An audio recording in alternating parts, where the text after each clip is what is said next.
welcome one and all to the Snide Show, the premier adults-only variety show of the New River Valley, as far as I know. I am your host, as always, Cornelius Edward Snyder, otherwise known as Corey the Curator. And this high holiday, I've got something fantastic for you. But first of all, thank you all for showing up, showing out, and supporting this motley venture. It kind of sounds like a cocktail or something. Motley venture or a sex movie. First of all, let's thank the fine folks, the true hosts of this evening. We got Chris right here on the ones and twos.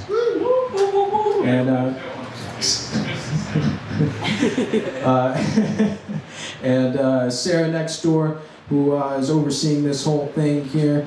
They're the owners of this jolly joint, but also I think the true talent of the evening will travel from near, far, and wide to bring their merriment to share with us. So let's all give a round of applause for yourselves for getting out here to celebrate together in this community of ours. Oh my God, perfect timing. Wow, the headliner here. Right as I open things up, that's amazing. Oh man, I love it, I love the chaos. So finally though, lest we forget to give thanks to the subject of this evening, the miracle plant that we're here to celebrate, cannabis. Whether you enjoy it personally, know people who have been helped by it, or just vibe with the culture of it. That is what we're here to pay tribute to, a sacrament. So everyone bow your heads and pray as I lead us this evening. No, I'm just kidding. Could you imagine if I did that? Almost did. But for real, it is a wonderful substance. But with great flower comes great responsibility, as we will see. It may be for some, but it's not for everybody. But whether CBD, hemp, THC, there's always something to use in it. So to kick things off, we have for you this evening Sage DeLong, and contrary to her name, she has visited the green with less than savory results. And also she's not related to Tom DeLong or Blink-182. I checked. But at any rate, I love her sensibilities and love shaking things up. So everyone give a hand to Sage DeLong.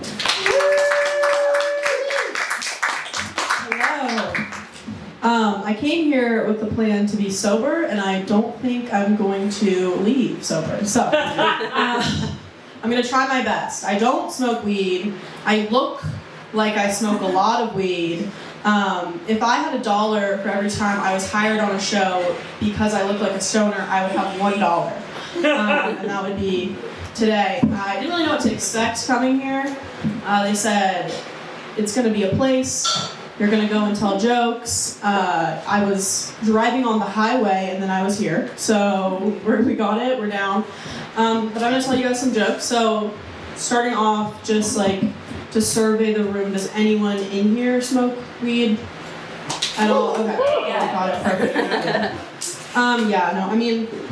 I couldn't tell. It smells like the inside of a bag of Doritos. That's kind of the vibe I've gotten.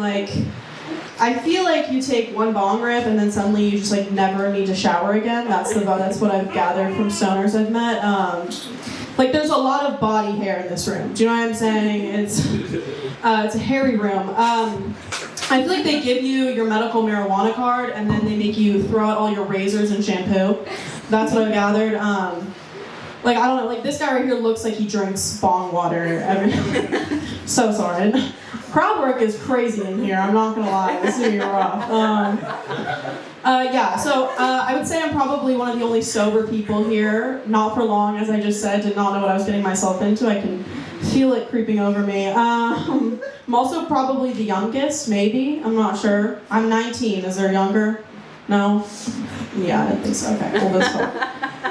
I'm in college, I don't know what y'all did today, I'm assuming nothing. It's giving very unemployed in this room right now. But I was at college, I go to Virginia Tech. I wasn't doing much, I'm an English major there, not much to do at an engineering school as an English major. But yeah, I feel like a lot of y'all could maybe be my parents, but in a very teen pregnancy kind of way. But I feel like you guys would be you'd be cool parents, I think. You'd be cool parents. the kind of parents that give their kids CBD gummies, like if they're ever stressed out, but then like you accidentally slip them an edible and you're like, you know what? She needed to calm the fuck down anyway, so that was good, yeah. But I actually don't smoke at all, which I know is very surprising. Like, this is a very muted outfit for me, right? Normally I'm kind of hitting a very colorful outfit, and I was just kind of assume, a lot of people just assume I smoke weed. This is the first time I've ever told any weed jokes before. So there's no reason anyone should think I smoke weed, but I understand I kind of give off that vibe. I've been told that before. Like, I also have naturally like very curly hair, wear a lot of colors, so people mistake me for a stoner often. But I like look like I smoke weed until you speak to me for 2 seconds. Like, if you talk to me for more than a minute, I give off kind of like Energizer Bunny that did 14 lines of coke and then butt chug a monster. That's kind of the vibe I give off. And I'm sure a lot of you are probably like, no, like, Sage, you seem very chill, okay? Watch me, I know, she's like, no. Watch me after the show trying to drink a cup of water Michael J. Fox style. Like, it's not gonna go down easy. Okay, see, normally I perform with a lot of college kids, they don't understand that joke either, so I'm glad everybody is on the same page. I'm really nervous, I'm sorry. I feel like I'm probably the only stressed out person in this room right now, too. All of y'all are chill as fuck. I don't know. I feel like also one of you is gonna come up to me after the show later and be like, there's always the stoner savior shit. I'm sure you guys know what I'm talking about. Like, I'm telling you, like, I can show you how to smoke. Like I can do it for you. Like, you're doing it wrong. You've been doing it wrong all these years. Like, no, they're like, you haven't tried the right strain. Yes, I have Prozac. So, yeah. I've tried weed many times. I kind of feel like I sounded like a narc just then. Like, I've tried weed. I don't know how else you would say that. I've smoked, I guess, a couple of times. But I kind of I don't got it down. I've never had it down. I probably never will have it down. It makes me really stressed out. But I'll tell y'all some stories from times that I have attempted to smoke weed. So the first time I ever got high, I guess I didn't smoke. I took 2 hits of a pen my friend in high school probably paid $80 for. Definitely, what do we think it was worth? 30 cents-ish. That's kind of the vibe. Definitely laced. Second time I got high, I was hiking. I went on a hiking trip. And my friends were like, you know what? You should just try it. It'll make you really chill. This 8-mile fucking hike we're about to do will be super easy if you're stoned out of your mind. That is not true. I maybe smoked the smallest joint you've ever seen. I was gone. I don't know where I was. It was a new setting. A lot was happening. But I got really high and I tripped and I fell and I hit my knee. And I was a Girl Scout, so I was always prepared. Had my first aid kit ready, 45 pieces in my fanny pack. Clearly I was really cool in high school. So I was ready, got myself together, and I was walking and this older man and his son just looked at me like I murdered someone. And I was a little bit confused. I looked around, looked at my knee, gushing blood everywhere. It was not I love the reactions. Yes, that's my reaction too. It was quite shocking. But yeah, it was I had so much blood, it was giving second day on period kind of vibe. Do you know what I mean? It was just running. Look at all the men in here what is she talking about? I don't know. But yeah, another time I got really high. My friends were like, let's watch a movie. Which is cool. I love cinema, but I smoked a bowl with my friends, right? Hey, Jordan. Hey. I smoked a bowl with my friends, which, by the way, a very misleading name. I don't know what I expected. I kind of thought some dishware would come out. Instead, it was just a cup and ball looking thing. Do you know what I mean? Have you ever played with those as a kid? That's what I was thought about. But yeah, got high again. And they said, okay, let's watch this movie called Against the Ice, which I don't know if y'all know what that is. Rating from high, me solid 0 out of 10. Was not a good movie, pretty boring. It's just kind of 2 European dudes in a cold area being dramatic as fuck for 3 hours. There wasn't a lot going. I had an idea. I said, maybe go somewhere warm. They were complaining the entire time about how cold it was. If you just change the climate, got a little bit more comfortable with your sexuality, you could have another Brokeback Mountain. You know what I mean? That's what I was looking for. Exactly. The first time I ever used a bong was also a little bit of a traumatizing experience for me. I had like a very stoner friend group in high school, so all very seasoned, knew what to do, and they were like, Sage, you should try to hit the bong. Maybe you'll like this. Spoiler alert, I didn't. But I tried it, and they didn't really explain to me like how I was supposed to go about using this device. So I kind of just put my entire mouth over it. Like, yeah, like kind of think like a kid in elementary school drinking from a water fountain. Yeah, exactly. Yeah, literally. Yeah, I don't know what I was doing. Like, take me out to dinner first. You know, I guess I was getting like foreplay in. I'm not really sure. I didn't know what was going on. Not my thing. Will not try again. Also, I tried edibles. Before the show, I said that I don't smoke any weed. And Ryan said, not even edibles? I was like, is that like that different? I don't know. I'm not in on your stoner culture. But yes, I have no idea the different milligrams, what any of that means. And so they were talking about like 25, 45, all this stuff. I don't know. I don't know what any of that means. So I'm an English major, not into math, but I've taken edibles a couple times. Ate one of Joe's brownies earlier. Hope I'm gonna be fine afterwards. But yeah, I'm kind of like every person who's ever taken edibles, right? Like, okay, only take this much and don't take any more, okay? Just take this much, wait a little bit, don't take any more than that. And then 30 minutes later, I'm like, these edibles aren't shit. Obviously, the wrong answer. They always teach me I never learn. But yeah, I took edibles this one time, got really high, and I'm the kind of person where if I get high or drunk, I kind of, for some reason, need everybody to think I'm very sober. Like, I try and mask it as much as I can. So I was just not speaking because I was pretty sure I wasn't gonna form words. The sentences were not gonna come out. And my friends were a little bit concerned because, just for example, like when I was growing up, my parents' favorite game, the quiet game, right? So this was very out of the ordinary. They said, what's going on? Also not my favorite. But yeah, I don't really attempt to smoke anymore. Just because I do stand-up comedy doesn't mean I abuse drugs. I abuse alcohol, way better for me. Like, the side effects of smoking, for what I've seen, is like watching Rick and Morty. That's basically what I've gathered. And the side effects of alcohol, like beating your wife. I haven't figured it out yet. I'm straight, so we're straight. Like, we're good. That probably won't happen. And I'm kind of down with liver disease. I don't have a lot of hobbies, so I can pick that up. But I actually do love Rick and Morty. I love Rick and Morty not because I'm a stoner, but because I have the humor and body of a 13-year-old boy. And I also have the diet of a teenage boy. But like, I have the diet of a stoner with like munchies, but the body of a high-functioning crackhead, right? It's just kind of all, I don't know where it goes. I'm not gonna ask. But my body's like, it's not really a temple. It's like a hepatitis-riddled motel. That's kind of what we have going on. But stoners are cool. Stoners are cool. I respect y'all a lot. Yeah, and I respect stoners so much because like, they truly believe they're not addicted to anything. You know what I mean? And that's the most beautiful thing I've ever heard. Like, I one day hope to be that delusional. My stoner friends wake up, smoke, need it to sleep, need it to eat, go to class, but it's not addictive. They're totally, they can stop whenever, which I love that. I think that's great. And I think stoners are super cool. Before my current boyfriend, I would always go for stoners, blonde ones in particular. Yeah, the blonde part, the stoner part because I like to be smarter than my boyfriends, and the blonde part because I hated myself. And then, well, my current boyfriend has brown hair and doesn't smoke, but he is a stand-up comedian that goes to Radford, so I'm still checking my boxes. You know, I'm getting those in.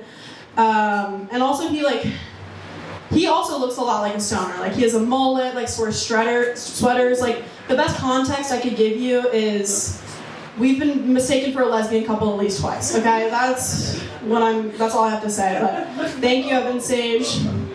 Bye. And next is Joe. Hey! Yes, sir. Hey, I'm gonna need a stool. Hold on one second.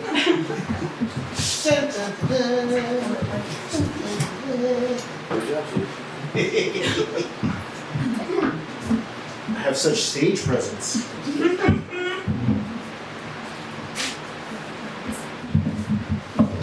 I'm the oldest and least experienced comic tonight. I usually get stoned after I perform, but I really hope that nobody throws any rocks at me tonight. It's a 420 show. We all know why we're here. I want to spark this thing off properly. Yeah. And we got a birthday in the house. Ooh, nice birthday. It's a good day. It's technically tomorrow. So join me in a song. Happy birthday to you. Happy birthday. I'm just kidding. I got a Hitler puppet.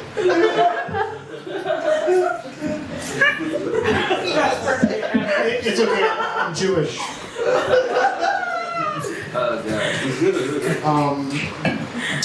Actually know the girl whose birthday it is, Kiana. Happy birthday. I've never met you before, but I know your mom. Because it's weird, she worked in the town that I live in, which is Damascus, which is like 90 minutes from here. It's not close. Strange coincidence. It's beautiful. Are you guys familiar with Damascus at all?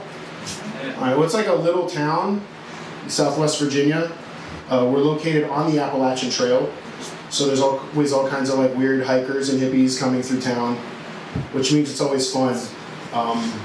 Last year, the most fun I had was I learned to blow glass.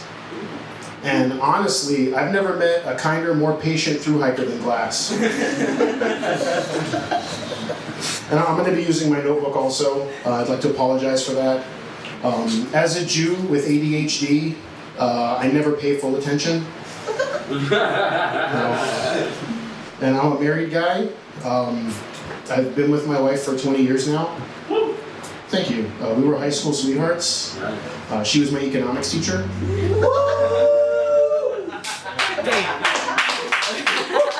It's a real May December relationship. I credit the strength and stability of our marriage on open and honest communication. Like my wife and I are best friends. We talk about absolutely everything. And the other night we were having an intimate conversation. We were talking about our sexual fantasies. And I told her that mine was to bring her to the heights of ecstasy. And she told me that hers was to get 10 solid hours of sleep while I quietly masturbate in the kitchen. So I spend a lot of time in the kitchen. I spent so much time in the kitchen I got ServSafe certified. Now with proper hand washing I can handle anyone's meat. Bro, you want to come with me to Damascus? My wife is cool with it. She's a trooper. We were having that intimate conversation and I brought up squirting and it completely grossed my wife out. Like the idea of squirting is a major turnoff for my wife. But I bucked up and I told her, well, there's a risk when you have sex with me while I have this stomach virus. We put down a towel that night.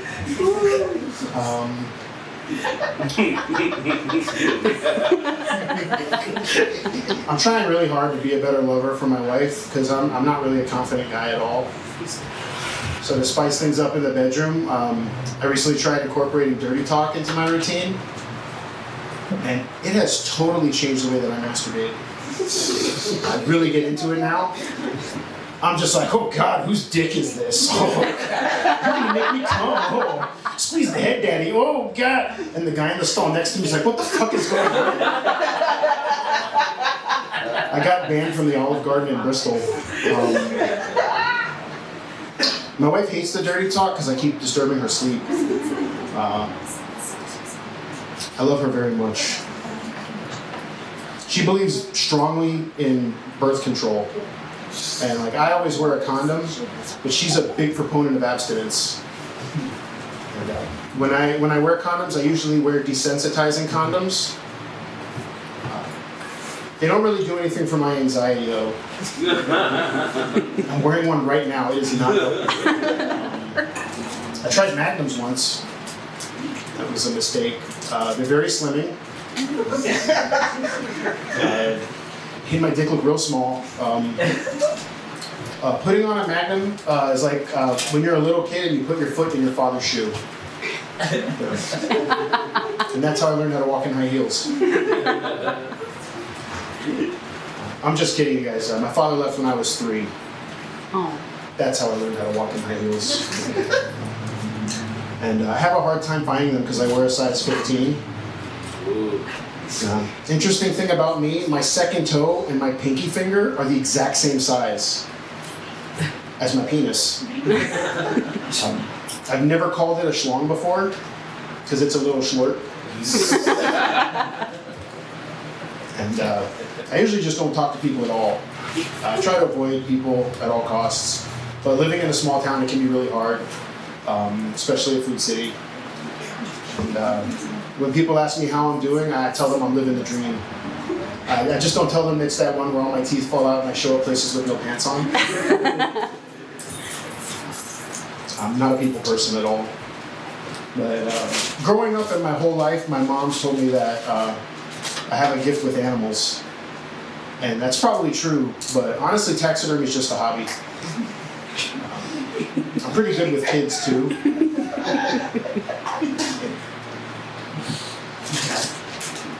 On a bright note, I recently lost 35 pounds. Yeah. Yeah, my dog died. We're still enjoying her company though, it's okay. Yeah, taxidermy's paying off. I'm usually not good with like medical and health stuff. Like I had a health scare a couple years ago and it was an absolute nightmare. It was right at the height of the pandemic and I had to have my first rectal exam and I was not prepared for it. Because of the risk of COVID, I had to do it over Zoom. It hurt really bad. And Verizon refused to replace my phone. They told me to just stick it in a cup of rice. Like a cup of rice is great if your phone gets wet, but it does absolutely nothing for blood and feces. Sorry, you guys. I hate myself. It's fine, the food's not here yet. And I've hated myself for a long time, so it is fine. Back in middle school, I used to cut myself. Like in the 7th grade, it was like every night. And then one day I finally broke down and trimmed my toenails. The nosebleeds finally stopped.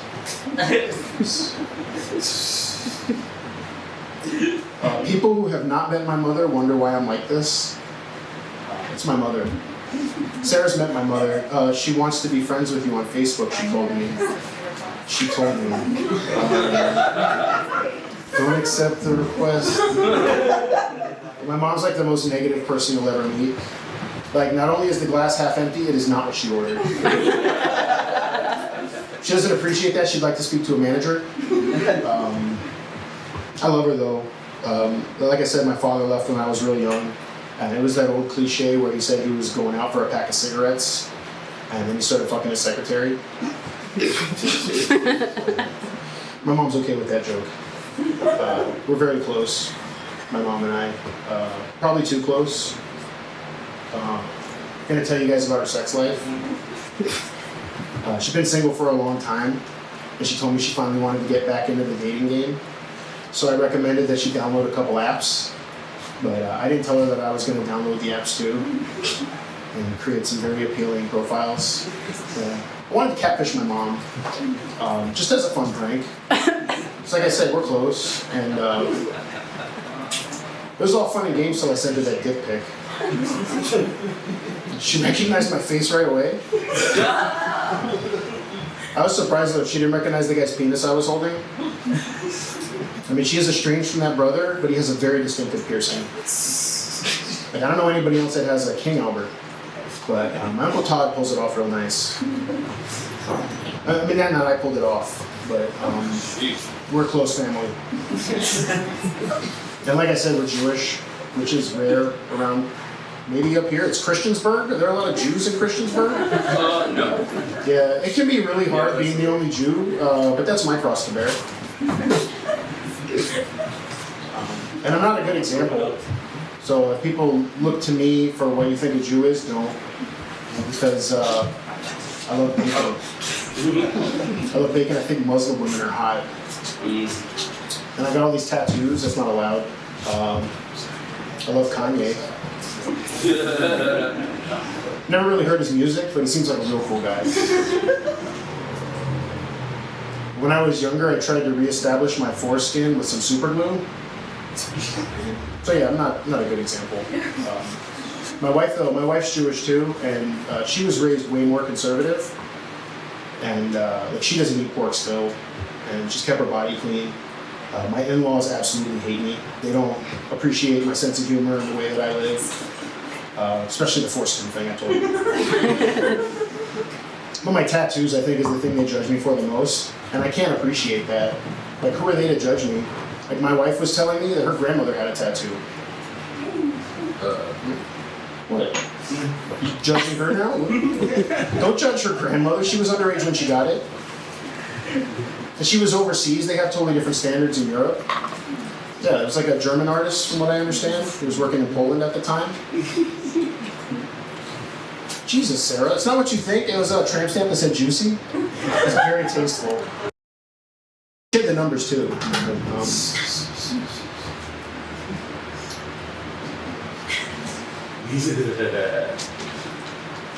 I'm pretty new to comedy, you guys. I've been doing it a little more than a year, and all my friends in Bristol are really impressed with my growth, but I still think I need to have a doctor take a look at it. And I'd love to share some short jokes and riddles that I've written. Have you guys ever eaten a well-endowed banana? We'll talk about your low-hanging fruit. Why did 9 love 7? Why? Because 7, 8, 9 is ass.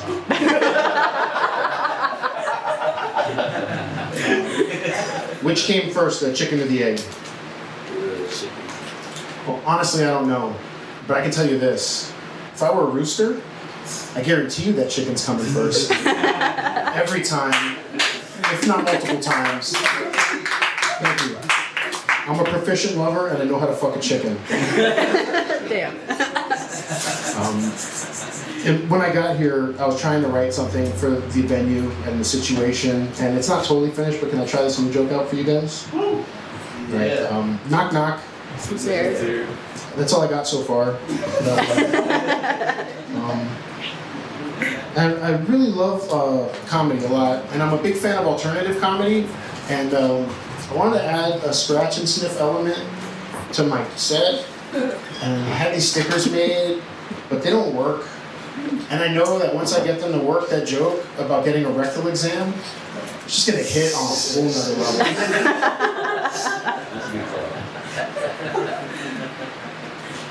I'm gonna be doing a dark comedy show in 2 days, so I'm gonna tell you guys somehow darker than the Hitler Puppet. Another example of how I'm a bad Jew. I got that thing. I went to a funeral not that long ago, and it made me feel pretty good because I was talking to this gentleman who was widowed, and I ended up making him laugh pretty hard. And he's pretty sick though. I was talking to him about necrophilia, and he thought I was joking around. He thought it was hilarious. But I was just venting about the night before when I met his wife.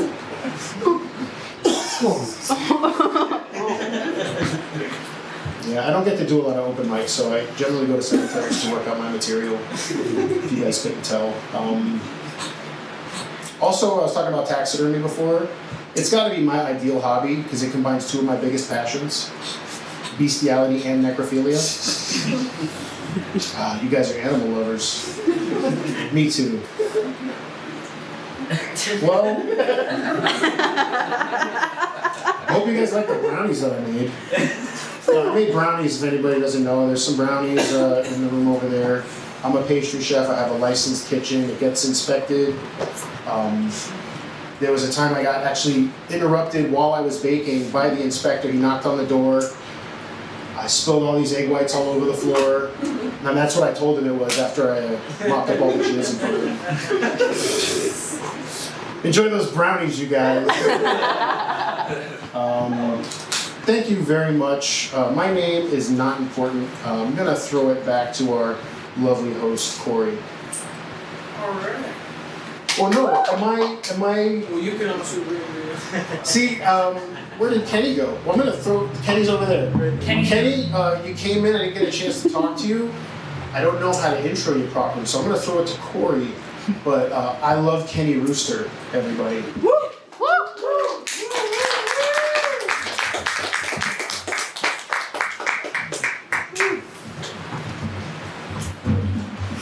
Wow, yeah. What a twist. What a twist. Just when you thought it couldn't get darker, man, he turned up the heat, man. It's lovely, it's lovely. I like to shake things up with a lot of different sort of styles and people and stuff. Last time we did the Thanksgiving Hangover show, which was just after Thanksgiving last year. We had Jordan Bishop over there, Jordan B. Shout out. Hey, thank you. Yeah. And we also had Catherine Rogue, who recommended Kenny as the headliner for this event, and I did a bit of a deep dive. We also did a podcast the other day to promote this event, and they've got just lovely, whimsical, chaotic comedy, and I love chaos. That's what I love. That's where I thrive. So everyone, give a hand to Kenny Rooster.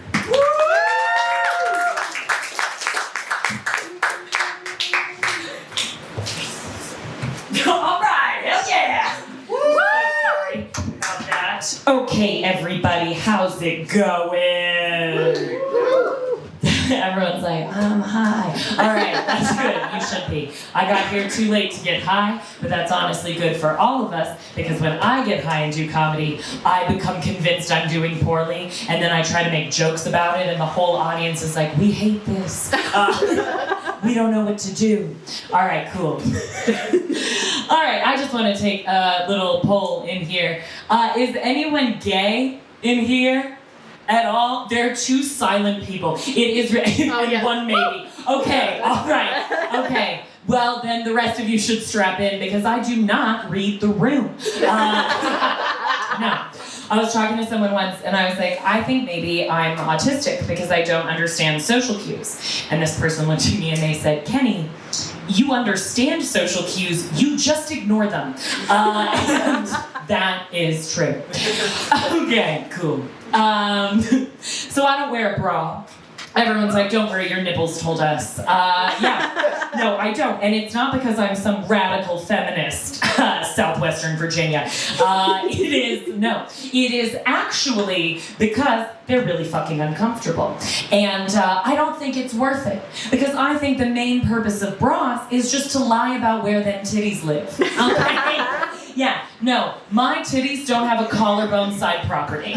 Okay? No, they live in the deep south. All right? They are picking peaches in Atlanta. Okay. Y'all are loving my energy. Can't wait for the next 30 minutes. Okay. So I had a childhood. Did anybody else have a childhood? A couple of you. He was like, no, I popped out of the room with muscles and pubes, baby. All right. It's cool for you. Childhood was a mixed bag.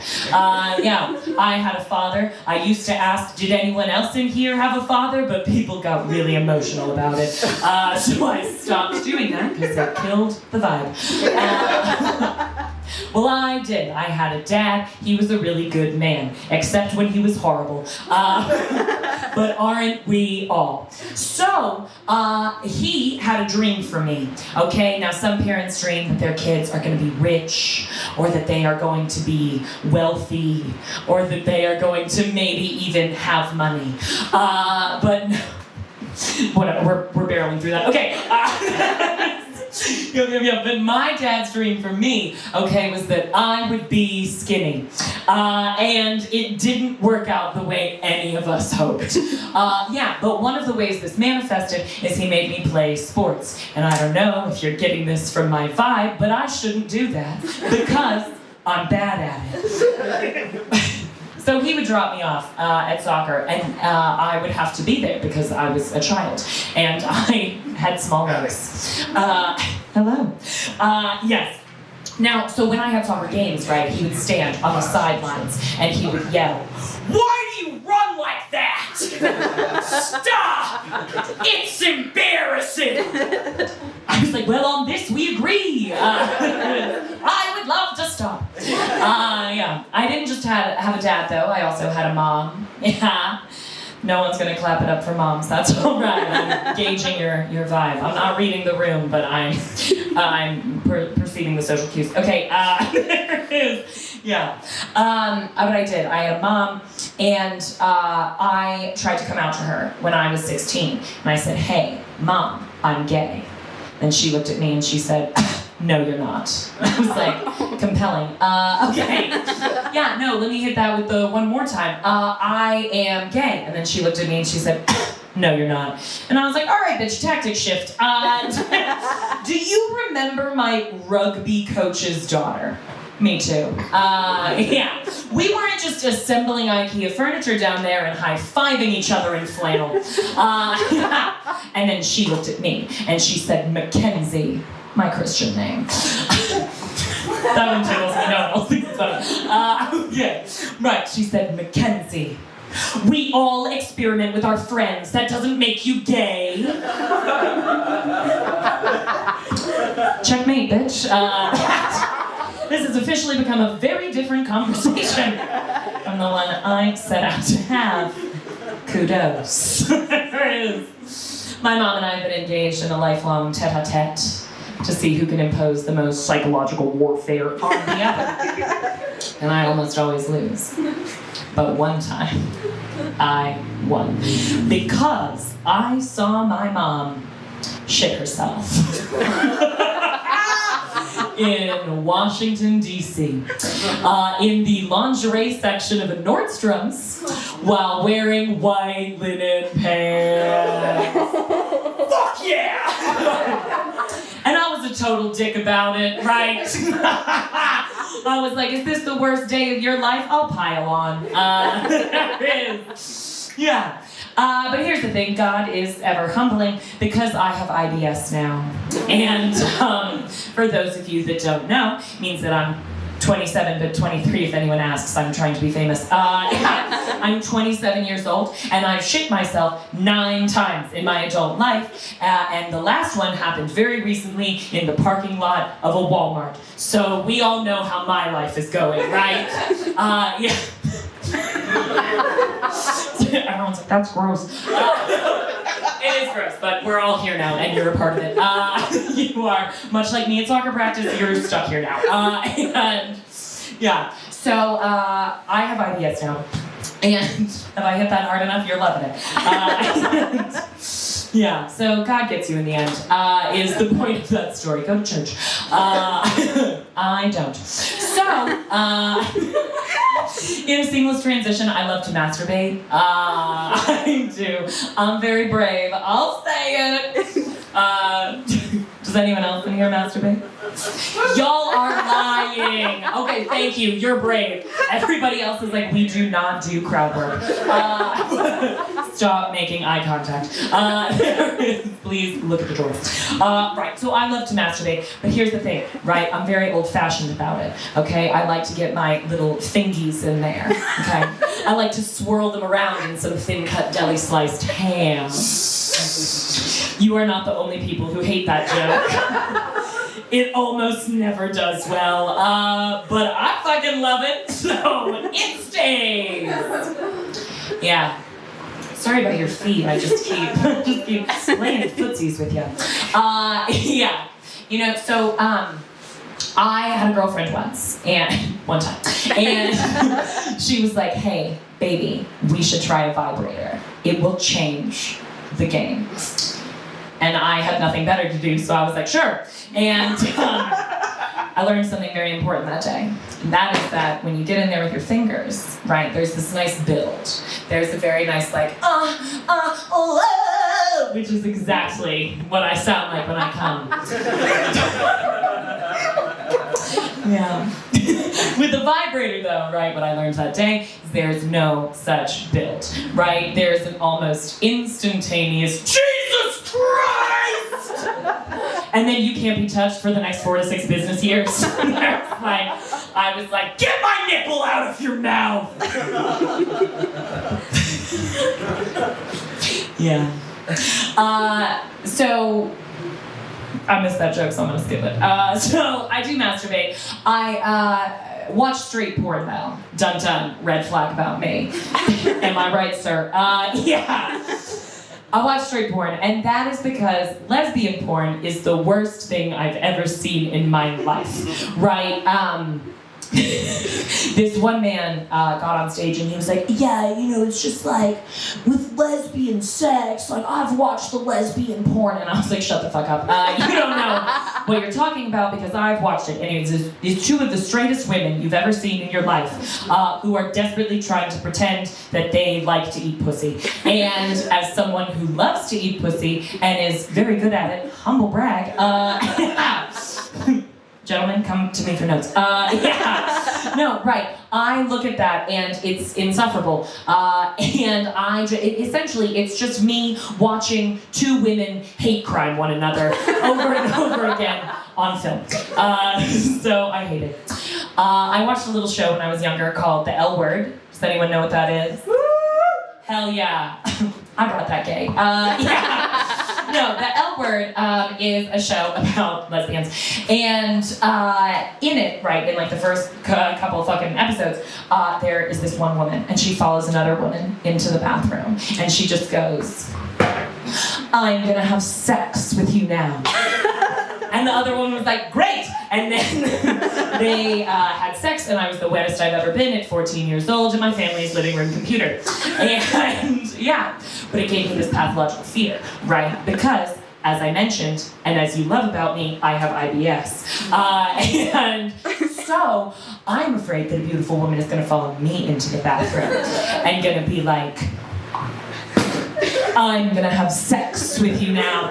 But instead of being able to be like, great, and then making some 14-year-old the wettest they've ever been at their family's living room computer, I would have to be in the stall, right? Door locked, furiously squeezing my tiny asshole together with everything in me. And all I can do is yell, no, you're not!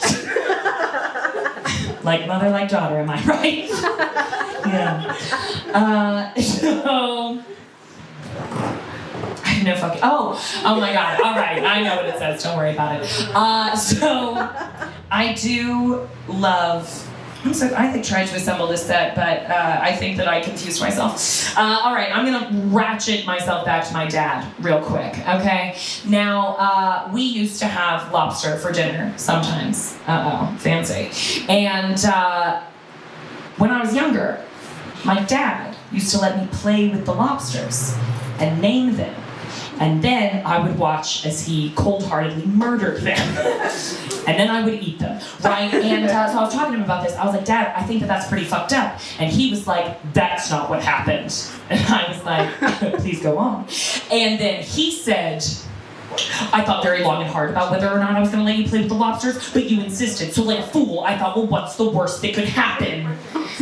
And then you got down and you went, hello, Mr. Lobster.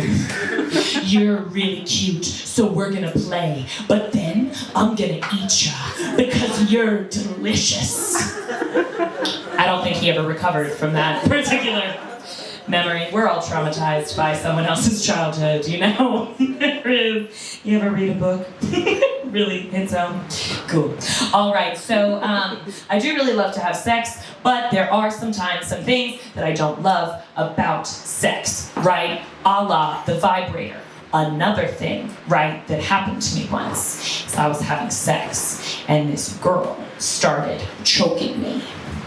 And it wasn't the fun kind of like, oh, will I want to know? It was like, see God! I was like, I'm really not ready yet. Our relationship is a little tumultuous at this moment in time. I would love to work that out. You know? And she was like, sorry, I'm used to fucking Catholic schoolgirls. And I was like, go off. Go off, but it won't be me. So I love pubes. I'll say it. Great, this room, much like everyone in Baltimore, where I'm from, also hates pubes. But you're wrong for that. And I love mine. They're beautiful. I'm unbelievably creamy, milky white. And when I am hairless, it looks disturbing. Really, someone's like, you better get that butter sculpture out of the sun. Right, but one time, okay, somebody was like, hey, for the experience, you should get waxed. And I don't know if you're getting this vibe, but I'm very mentally unwell. And I was like, I'd love to feel something, sure. So I did it. And here is the thing, right? Is that when I got waxed, something terrible happened. And it wasn't the pain, okay? That was fine. What it was the aftermath, right? Because it wasn't just the butter sculpture look, something else happened. I looked at my vagina in a different light for the first time. And what no one tells you is that when it is bald, it kind of looks like the Hulk took 2 cans of raw Pillsbury biscuit dough and just went, "Yeah!" And then Georgia O'Keeffe sculpted a little hooded rosebud right in the crease. I didn't like it.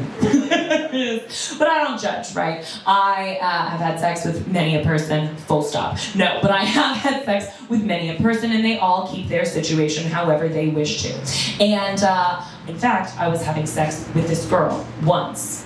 This is basically just me letting you know I fuck. After this whole sex. Yeah, so I'm having sex with this girl, and she got waxed every 3 weeks. And she looked at me, and she was like, "Hey, baby, before we do anything hot and heavy, I just wanted to let you know that I just got waxed, so it's a little red down there." And I was like, "What do I look like, an amateur? Step away from there." And then I just went, "Hello, Mr. Lobster. You're really cute, so we're gonna play, but then I'm gonna eat you because you're delicious." Silent applause. Yes, yes. Are people here weird about eating pussy? You're not loving it. He's like, no, we're cool, we're cool.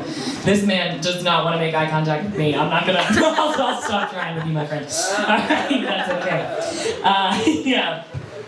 Well, to continue on the eating pussy thing, though. So, make some noise if you're straight. I'll stop asking you audience poll questions. Okay, I was assuming from the lack of gay people that there was another option, and it was the rest of you. And right now, I don't want you to be scared of me, right? Because I have straight friends. That's right, I'm very diverse. Okay, they are just like you. And I was talking to one of my straight friends recently, and she was talking to me about her sex life. And I was flashback.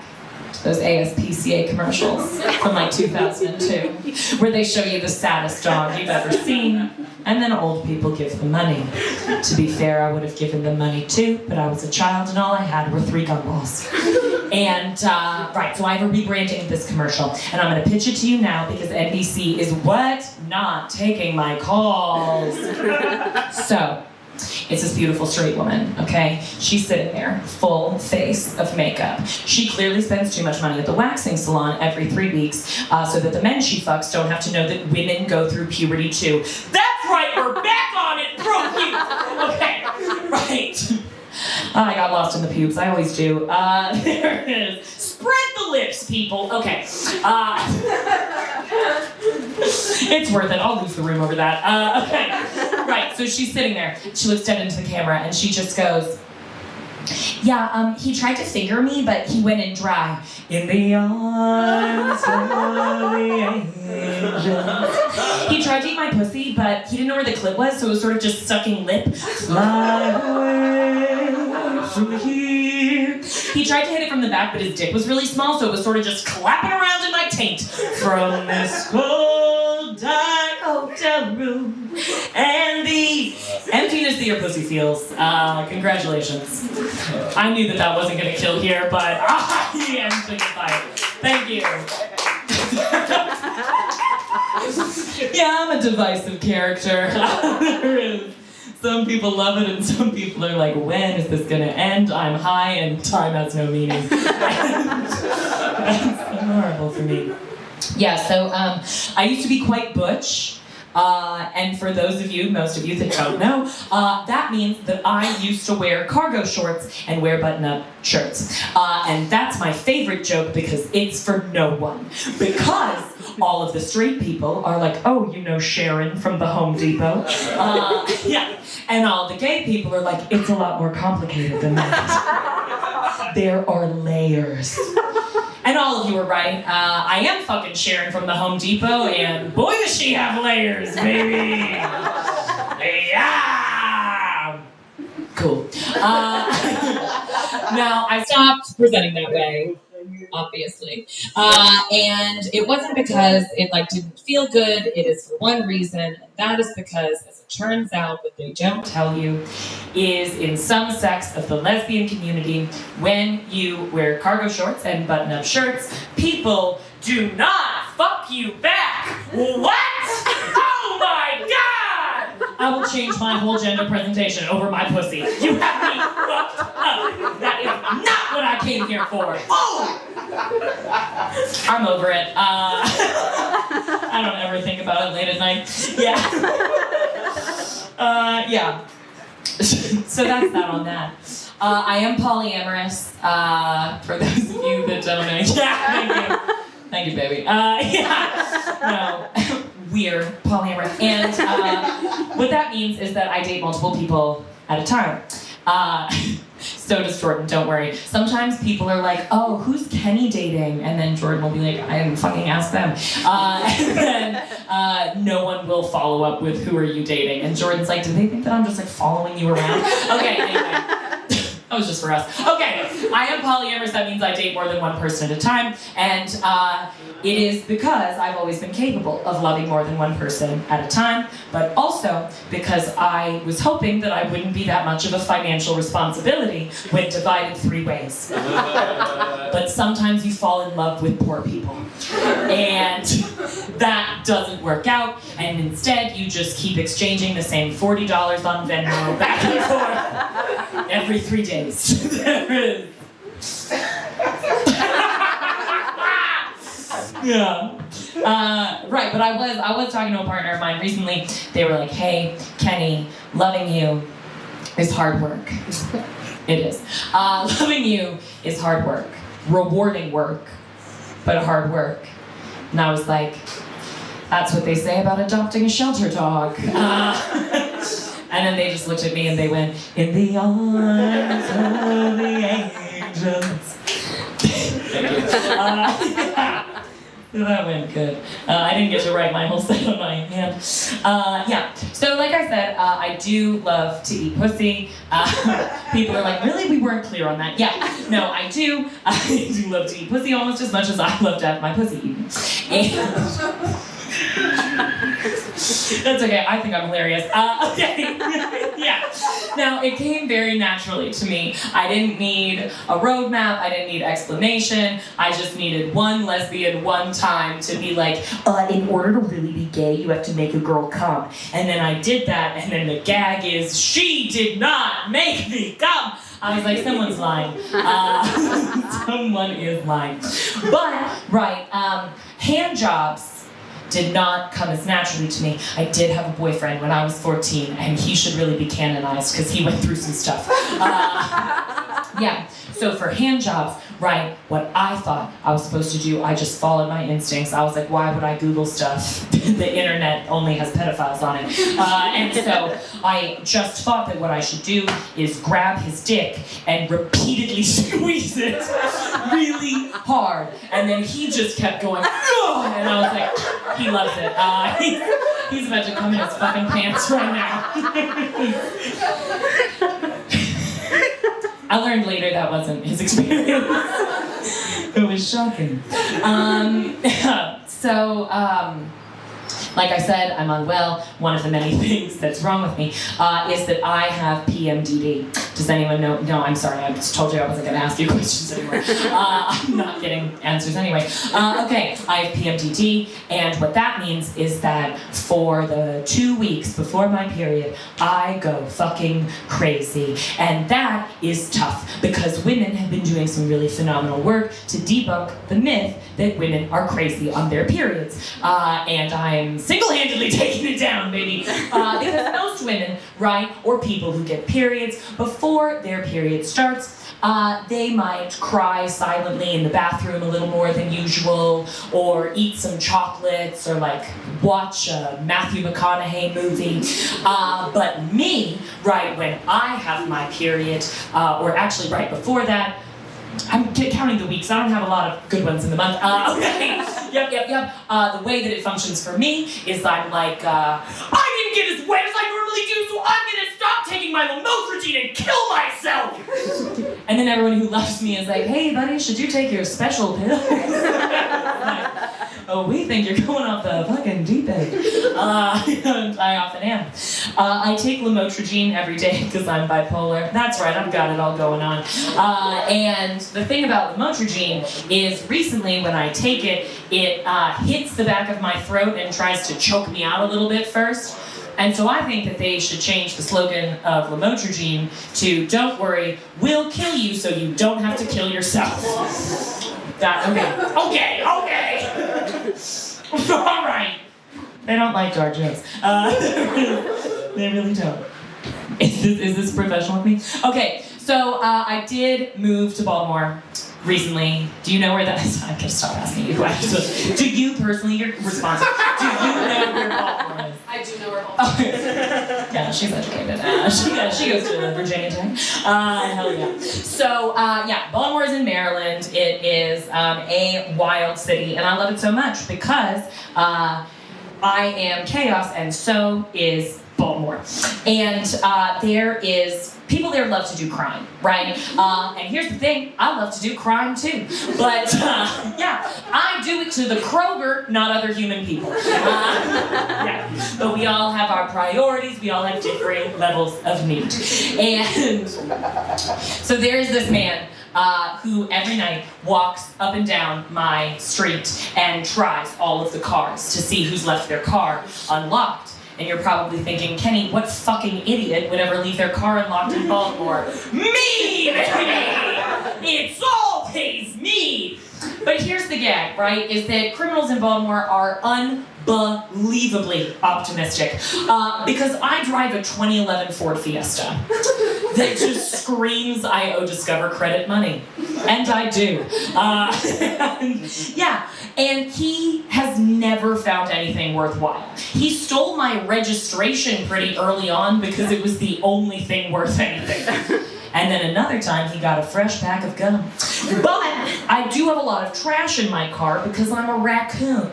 And I like to keep it in that side door pocket for later, in case I need it. You know, what if there's a receipt in there? So, what he started doing now, because he can't steal anything, is he breaks into my car, and then he grabs all of that trash, and he throws it on the ground of the car, to be clear. He's not cleaning it out. He's like, get your life together, you messy bitch.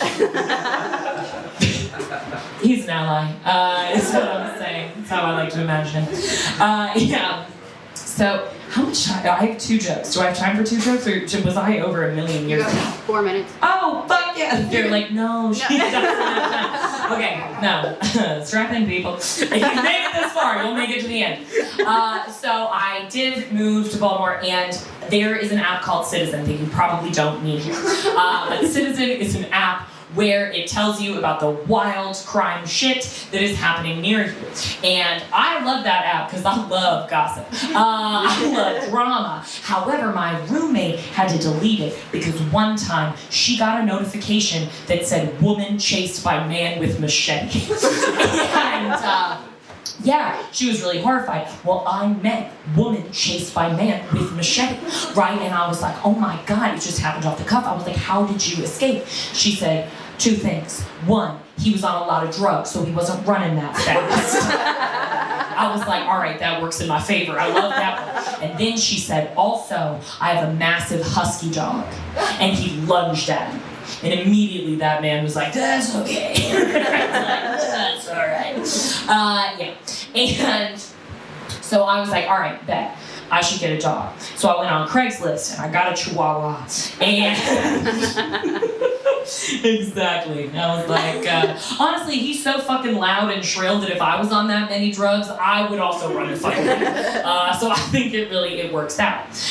But he and I, right, we do a lot of classic couples activities together. He's my primary partner. We do a lot of couples activities, like we watch horror movies together. And I don't like them, he does. And so I watch a lot of them. And what I've learned recently watching these horror movies with my dog is that I abso-fucking-lutely want to die first. Are you kidding me? Let me break it down for you. Okay, if I die first, I get to live through the part of the movie that's just a fun, sexy camping trip, right? Okay, there are drugs everywhere, boobs to look at or to touch, either one. I have my preference. And then I die before I ever have to feel fear, before I even know that shit has hit the fan. I am the canary in the coal mine, right? So, if I live through the middle of the movie, I've done cardio for nothing and I'm a fucking idiot. Worst case scenario. Now, if I made it to the end, which we all know I won't, if I made it to the end of the film, it would probably be because Kerfuffle and I were the only people who decided to go camping, and he was the one to die first because he irritated the serial killer so much, giving me enough time to run where into the woods. That's always where they go. So here's what's going to be happening. I'm going to be running through the woods in my blood-spattered t-shirt, clutching my PTSD, headed towards a life full of night terrors every night. Now the killer, he's gaining on me. Why? Because he has a Planet Fitness membership he actually uses. He's knife aloft, about to get me. And right before he plunges it in between my 6th and 7th rib, which a med student informed me are the ones with the heart on the other side, but please don't Google that because I misremember shit a lot. But I would like people to believe I'm educated. So right before he plunges that knife in between my 6th and 7th rib, the last thing that I hear before I die is, why do you run like that? Stop! It's embarrassing! Thank y'all so much. My name is Kenny Rooster. Back to your regularly scheduled free programming. I don't know how straight I can give it, but thanks again, folks. The comedians here for showing up and giving us some laughs, some dark laughs, some chaotic laughs. Again, I love that kind of stuff. We're now going to take a break for intermission, kind of reset for the podcast portion. We've got some wonderful food in there to enjoy, and we've also got a raffle coming up here in a few that will announce the results of it. So, again, give it a hand. Put a hand together. Put all your hands together for the Happy Skunk Crew, Bear Dance Market, Chris and Sarah, for being the true hosts of this evening once again.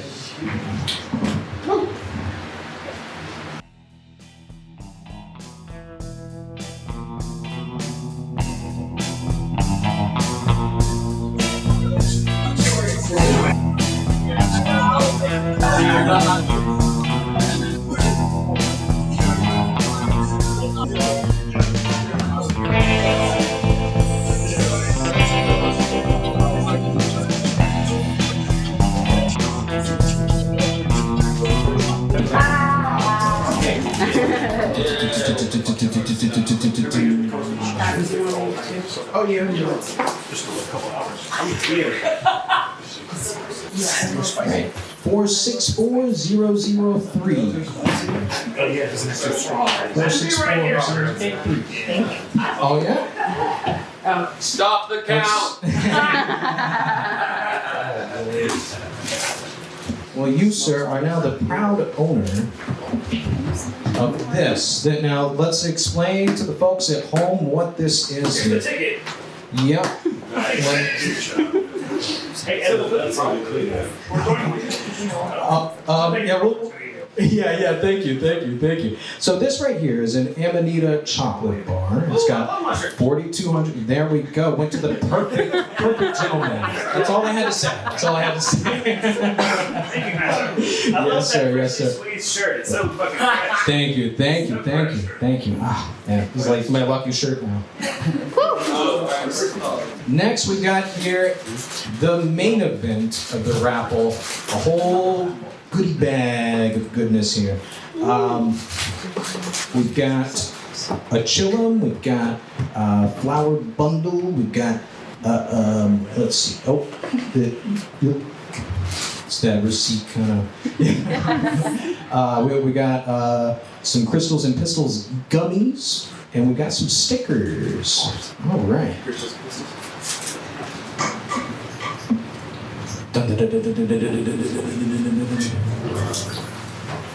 464015. 015.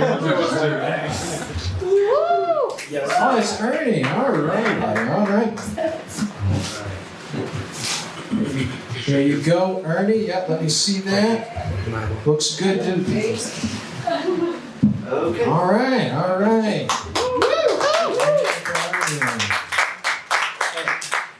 He's kind of one of the mascot figures here around. Ernie doesn't want to re-raffle it. How about you give it to me? Oh shit! Okay. I'll give it forward. All right. Let's see. I was trying to give it to him. Okay. All right. 464009. 464009. It's me! Oh, awesome. Another friend, a fellow patron of the Happy Skunk here. Bailey, you got it? So the bag should be over there somewhere. Someone hand him that gift bag. I think Ernie is keeping it. There's drama. Yeah. Here, bud. This is the new bread. All right. He's also got a bunch of pre-rolls. Yeah. So hook him up with some pre-rolls there. Okay. That's the end of the raffle. Thanks everybody for participating, for coming, for supporting. We're now going to kick off the podcast portion of the show. First, we got the Topical Punch, which is the headline humor segment, and then we've got the Rye 5, where we're going to talk about our top 5 favorite snacks, along with the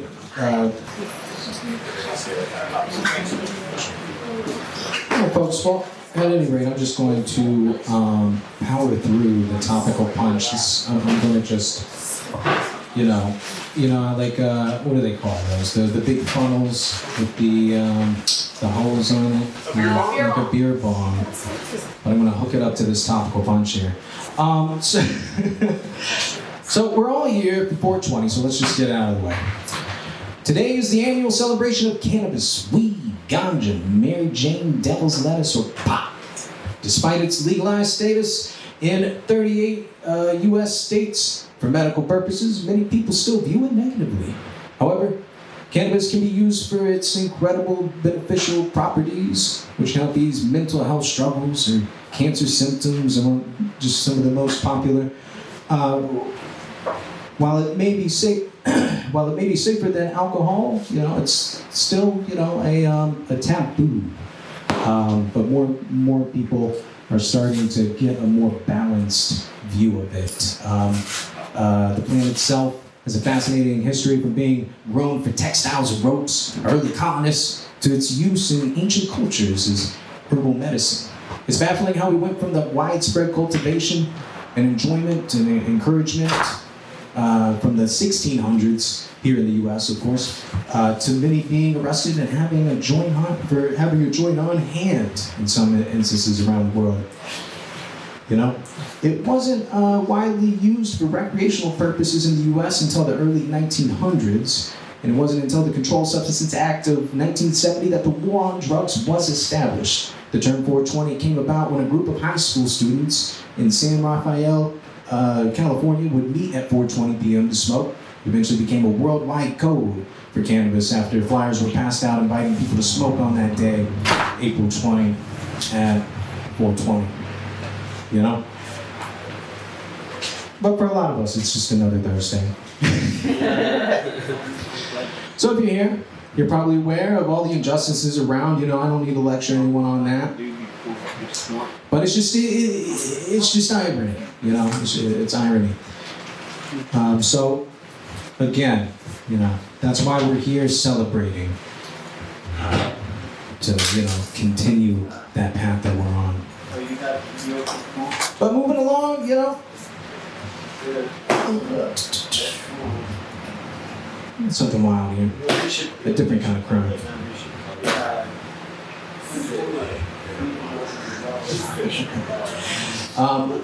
So Blacksburg police are looking into a downtown area graffiti. And people are scratching their heads over the mysterious symbols that have appeared on the walls around the city. It's like someone left a message in code that nobody can crack. So the secret language of a gang. Maybe the devil's handwriting. Who knows? All we can say is that whoever's responsible has kind of like a wicked sense of humor, but also I don't think they're well. I just don't think they're well at any rate, you know. So the Blacksburg Police Department is asking for the public's help in identifying this culprit. But in other news, right here from Blacksburg Police Department, they're looking for help in identifying the culprit behind any crime. You know, I mean, come on, look at these things. Anyone associated with the person who did this or knows what's going on, like they would have said something by now. You know, it's just kind of wild that they would put a statement out there. But I must say I'm impressed, you know. It's just ironic that someone would like do these like secret symbols and stuff, but they're also like putting something out there public. They're trying to make a statement, but they're being so cryptic about it. It's like, well, you know, like what are you getting at, man? You know. So it's clear that the town of Blacksburg is being overrun by a group of rogues who refuse to be constrained by the shackles of legality and decency. The police are doing all they can to apprehend these delinquents and bring them to justice, but it's a tough job. We may never know who's behind this Blacksburg graffiti. Maybe it's a secret society artist. Maybe they're trying to, you know, I don't know, but maybe we're just in another act of the movie 7. But in other news, other crimes. It's black Jewish graffiti. You know, It's 12 I was okay, all right. See, black is man, Jew. get that mic on him. Get that mic on. This is black Jewish graffiti. Alright. It says the black is a Jew. It says Amun Ra, the Egyptian stuff. There's Stars of David. It says 12 tribes up there. There's 12 tribes of Israel. That's what that says. Well, that's crazy. Now I see it. Yeah, it's like some Da Vinci Code shit over here. Okay, maybe they are a genius. Not just Jewish. Those guys. Same difference. Yeah, I mean, it I don't know, it's somebody who's into some biblical shit. Yeah, it's like something out of 7, man. Like, oh, yep. Oh, yeah, please. Yeah, I'll just do it. Was it you, Joe? I've never been to Blacksburg. Yeah, that's right. Just like Why you look at it? Right. There's some kind the A up there that matches the other A's is the same dude. And the symbol it's gotta be something. There's something here, folks. We're gonna start a whole spin-off based on this picture of conspiracy theories. Yeah, we're gonna do a whole like info scan. Underground black Jew movement in Blacksburg. I want to meet them. I want to interview them. Okay, you got the black, and then you got the bird, which is a very common Jewish suffix. Whoa, it's blowing my mind right now. But yeah, there's something anarchy behind it too, because you know it's got the anarchy A in there, so. You know, that's again the thing about being so cryptic. I don't know whether to support it or not. Oh, I'm all for it. Anytime blacks and Jews get together, it's like a Sammy Davis Jr. thing. Good stuff happens. Gotcha. Alright, so moving on to the next bit of crime. Or crime? Another unsolved mystery. Perhaps you can help. Wait, that's not it. That's not the right one. I was interested in this one too, but I think it's kept auto-playing. Was it this one? Maybe. There we go. Here's the story I was looking for. I was hoping it was about Bob Saget. I know, right? Well, no, I was interested in that mystery as well. I'm gonna make us watch a 45-minute documentary. It's about Bob Saget, I'm down. Nice. Okay, well, tonight we are looking at a South Carolina serenade, and it started at a traffic stop. Pickens police pulled a man over, and when they started questioning him, he asked, "Hey, you want to hear me plays my instruments?" A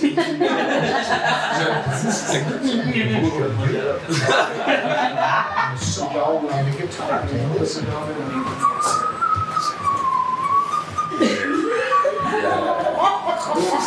This is not too shit. Exactly. You're on one. I mean, the mystery is, how is this man not shot? I mean, most of the time you go reaching into your car, like, come on, like, and they're just like, all right, let's just enjoy the show. Okay, well, he's not shot because he's a white man, and he absolutely. I'm surprised that they let him get to the next instrument because he started off like with the. Just fucking whistle? No, and then after that didn't work, they were like, "No, go on. We believe you're capable of greatness." Yeah, it was bizarre, man. Yeah, Kenny's not familiar with sobriety tests here in the South. They're like, pull out your fiddle and prove you're not drunk. Totally grab, but like, isn't a saw a weapon? Like, did they just let him pull a long weapon out? Kenny pointed out he's white. Yeah. I know. Oh, this is my gun. It's just, I So you get ticket or what? That right? Like, so they let him go. Wow. Okay. His sentence was 15 minutes on the guitar in the middle of the road. Exactly. They were like, "You're bad at this. Give up." So before the last one, where they were just like, "You got any other ones?" Like, The police department booked that guy for their next ball. Right. It's gonna be all elegant. He's gonna be playing the saw. They took drums out of the car. Do you have any jugs?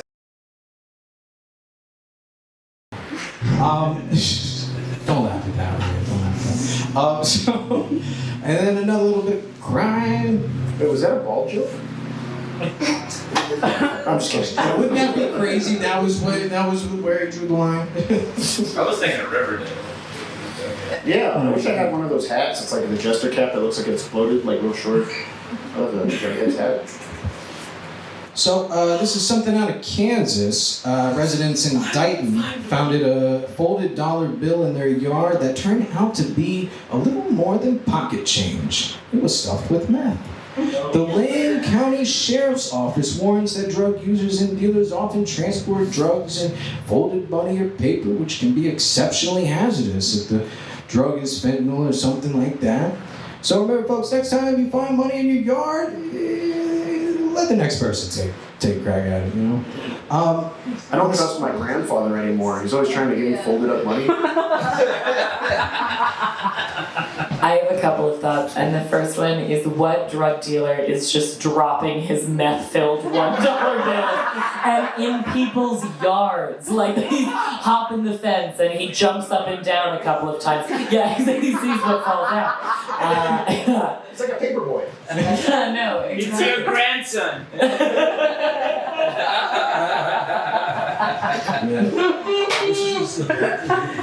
Yeah, that dollar bill's value went up in a way that we didn't expect. I think someone's just flyering for their new business, you know, and they're like, eventually, someone will come. It's like a Breaking Bad character, you know? Exactly. You just gotta hope that meth-tainted dollar ends up getting stuck to the body of a stripper. Really energizes the performance. Or you're a drag king, what would happen if you got a meth-laden dollar? If I got a meth-laden dollar and I got high on meth because some stranger stuck a meth-filled dollar on my human body, I would do taken, but my unmethed body is what was taken. I'll find a way to make that funny later. It wouldn't go well. I would punch him in the throat. That would happen. But back to something we're more familiar with, and actually, this We're in Southern Virginia. I feel like we're all aware of meth. There's a few missing teeth around here. Everyone's like, wait, where's the United States? I was comfortable there. Dollars and meth. In Detroit, the Reef, a cannabis dispensary, has opened the first U.S. cannabis casino. The dispensary will allow patrons to play games such as blackjack, craps, roulette, slot machines, and more at the facility. However, the lack of real money winnings enabled the dispensary to avoid additional legal considerations, permits and gaming licenses. Instead, the amount of money a customer spends in the store will determine the number of rewards points they can gamble with. Meanwhile, there are tentative cannabis-friendly properties in Las Vegas and Nevada with plans to create legal cannabis consumption lounges. We'll get to some in here in a little bit. These lounges are like bars, but in a sense, cannabis. So yeah. What do y'all think about that? First of all, the thought of going there and being like, I want to buy a half an ounce of weed, and then they're like, oh, I'm sorry, you only get a nickel bag, you're crapped out. I don't like that. But also it's brilliant. It's like such a great way to skirt the law. Like they've been doing gambling in Japan this way for years, where you're not allowed to gamble for money, so you win wooden tokens, and you go to a separate building and cash your wooden token in for actual money. It's two separate businesses. This is smart, they're just looking at what's worked in other places and applying it to, but who wants to go to fucking Detroit? God damn. Shots fired, man. You said, not me. I'm not commenting on that. Yeah, no comment from the white girl. No Detroit comments. I think that, to be honest, I got a little lost, so I have more questions than answers about this, but I'm pretty sure they were all, I don't understand the financial system. I don't know what you're gambling for. Did they give you the weed and then you're gambling for the weed? Do you win more weed? That's what I. So no one knows. See, that's the thing. They're kind of fuzzy about that. So, but my imagination, or maybe just optimism, as I foolishly often go towards, is that you buy the weed and then rewards points anywhere. Kroger's got rewards points, Sheetz got rewards points. All those rewards points, they gamble with those rewards points. Maybe not. That would be insane. I don't know, they'd be asking for trouble. Wait, so you buy weed, and then they're like, great, here's your weed, and also a game. And then that's how you gamble. Yeah, well, but then you can maybe not when you put it like that. Where's Not leaving without it. You know how they put cats catnip and things they have to play for to get into? I feel like that's what this is, but for humans. Okay, now you have to play this game with a lot of lights and colors, and we might give you more weed. But I'm the kind of marketing simp that this works on. I honestly, I have to be honest. They'd win me. I'm a pigeon. I was gonna say, I don't think they're allowed to have a cash transaction for the weed. So I think it's you get game tokens to play and potentially win more weed than you were. But you have to get at least what you're putting out money for.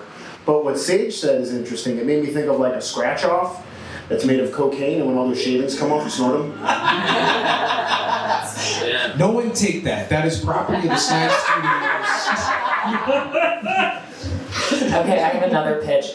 Let's say you pay for half an ounce of weed, right? And then it's the Hunger Games in that bitch. They give you a dime bag and they're like, you have paid for the chance to win. That's not actually how the Hunger Games works. But no, then a bunch of me just around the floor, woo, like the shavings and stuff. Man, yeah. Well, we'll see. We'll probably never see it here though. So moving on to, I mentioned the cannabis tourism a little bit. Las Vegas has some lounges open up. Hotels and resorts in the United States are increasingly incorporating 420-friendly accommodations and packages as cannabis-related tourism continues to rise. According to Forbes, the cannabis tourism industry was worth $17 billion in 2022, with the Gallup poll finding that 49% of Americans have tried it, 12% regularly, 33% are like, yeah. Penn State experts project worldwide cannabis sales to hit $55.9 billion by 2026. The first year we got the Lexi Hotel in Las Vegas. There's also the Scotia Lodge in California, and Clarendon Hotel and Spa in Phoenix, Arizona. Just a few of the cannabis-friendly hotels and resorts that are about to open up, or might be open. Some of them might be open. That pool looks really nice, but from what I understand, it's a giant gravity bomb, and in a couple of weeks, it's gonna be a fucking mess. Immediately, I love this. That's also that's gotta be the worst smelling hotel that you've ever come across. Like, it looks so clean, but you get there and there's just like crumbs everywhere. Yeah, the air is not clean. Like, I don't know how they fucked up air, but they did. No, it's so, did you see that they have carpets in there? Like that. Yeah, not only is it gonna smell wet, that someone is gonna be an idiot and burn the shit out of that carpet. The whole place is gonna go down. Was that too dark? It doesn't matter. Okay, there is, it looks beautiful in this beginning stage. And people are knocking over bongs, bong walls. Yes, in the carpet! Yeah. Like right now, that place is like a brand new bong. But shortly, the walls are going to be covered in resin, and there's no alcohol and salt you can scrub to clean that place. No different than any other hotel. Yeah, there's probably still going to be a fair amount of semen. Still don't want to run a UV light in there. So is this the Lux? No, I'm scrolling. Oh, it's a different one. This is so I was very surprised. That's just I was very surprised by how how vanilla this one looked. This one looks like you're maybe a classy dentist does work in there or something. Yeah, no, that's also striking. Is how unclear the ads are about what it is without you reading the article attached. There should be a family in there just ripping a bong, in their promo, just the mom and dad at the table, kids playing on the floor next to them. Mom and dad because it doesn't, they're saying, it doesn't say anything about them featuring cannabis. Right. So, It looks like it's a set of parents that are we would rather you did it in the house, This one actually, I did like this one, guys. Don't make fun of this one, okay? That's good work. They have a broken TV as well.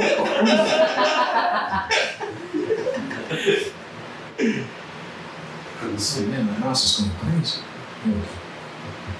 I think another benefit of this is that, it will probably be grody and there will be bong water in your room, but high people are at least many of them, are really bad at arguing and like asserting themselves, you know what I mean? So I think that they're taking the risk that it just, they'll just be like, oh, you know, this is fine. They're gonna make so much money off stoners because they're just gonna be like, you guys left the room a mess. We could smell stuff. We're gonna have to charge you an extra $50 every single time, and people just be like, "I'll pay it. Just don't call the cops." I mean, I don't know how many vacations I almost ruined. What did this do? Over here. Yeah, I've almost ruined so many vacations by just like, yeah, this one looks pretty fun. Is that a bank that you can smoke in? I'm here for it. Yes, but you give them money and then they give you a dime bag of weed. And then you have to go to the casino next door and see if you get to keep the weed. Well, you know, the Vegas ones, that's what they're going to do. They're going to put them together. They're going to put them together. The Vegas ones, yeah. So, all right, moving along. No, for real though, I really do wish that Fast took this movie. I think it's a pretty cool movie. Anyone here still like on Netflix? I have my roommate's parents' Netflix. So you know they're always going up on it, and you know now they're doing the password thing. So you know it's harder to share with people and stuff. I know it screwed up the Snide family over here. The system we have. That's right. That's why half this show fell apart. No. So here, you probably didn't hear this though. There's still people. So the other thing that we're bummed about is, and not many people are making a stink about this. It's ridiculous. It's ridiculous. So apparently they're getting rid of the DVD thing, guys. That's still going on? Do people own DVD players? Is that a thing that... What's your outrage? See, I was born in 2003. I can tell you right now, I don't... What? I know. You know what a floppy disk is? Born after 9/11. I was born after 9/11. Really clever way of asking if she's ever seen her father's penis. I do not know what. Well, I know what it is. I've seen coasters that are like supposed to look like that. I have flash drives, but I didn't know they still made the DVDs. Yeah, I mean, after 25 years, Netflix is shutting down its DVD by mail business, which is what helped it become a behemoth in the first place. For 25 years. At its peak in 2010, around 20 million people Born into Netflix.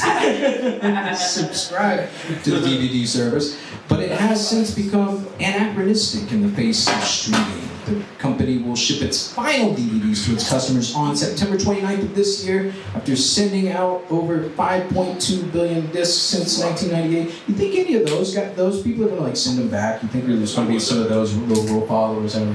Oh, I still have a Blockbuster VHS at home. I knew that. Somehow I knew that. It's pre-Netflix. I think they're trying to get rid of this whole format. Like, I think they're going to stop doing Blu-rays in general. They stopped really printing CDs. Cars don't have CD players in them anymore. Everything's just going digital. I still have a stack. They just want to remind us all that we're dying. Yeah. All right, well, thanks for that, Joe.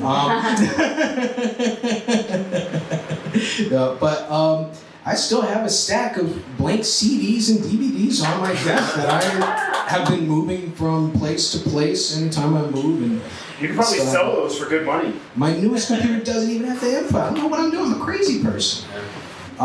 So yeah, the red envelope has become the new Blockbuster membership card, you know? I mean, they ought to put one of those envelopes in the Smithsonian, if you ask me. A little bit of history, you know? I also like how dramatic the like subtext. It's not just tens of thousands of classic films being left behind to ditch DVDs. It's people too. And I feel like they're fine. They just learn how to use an iPad. You know. Yeah. That's for the people that are still getting Wired magazine, the same ones that You're right. You're right. You know. See, I feel like the people writing this are like the people that still use those like vending machines that have movies in them. I don't even know what those are called. Redbox, is that right? Yeah. Also, don't know how those work. You gotta say something about that. Whoa, that was great. That was genius, man. That was genius. Red boxes are very cute, so I'm gonna play with them. But then, God, they're delicious, so I'm gonna eat them. I put them on high. Oh, I thought you were going to do the whole lobster. That subtext is pretty mean. It makes it seem like Netflix doesn't care about people at all. I think this article was written by someone from Amazon. Ooh, I know you're joking, but actually, it's a media word. Streaming politics. yeah, man. I don't know if you know, there's a whole war going on out there. Oh, Amazon is still selling DVDs. Hey. I'm just looking forward to in 10 years the inevitable documentary that'll come out about them putting these DVDs in a landfill somewhere. Yeah, but apparently, there are actually still some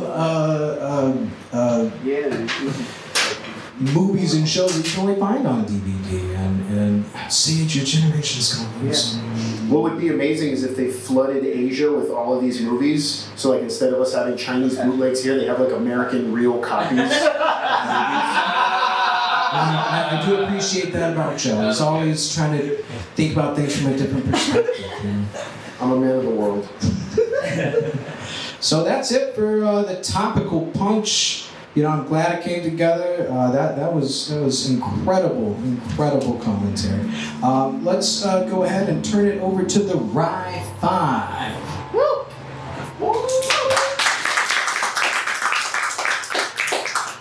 Thank you guys for joining us. Also, thank you, Chris and Sarah, for hosting again.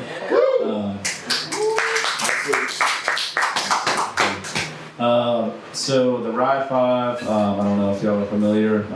So we rank 5 of the your favorite whatever. So this one is munchy snacks. So Sage, I know you don't smoke, but you do drink, right?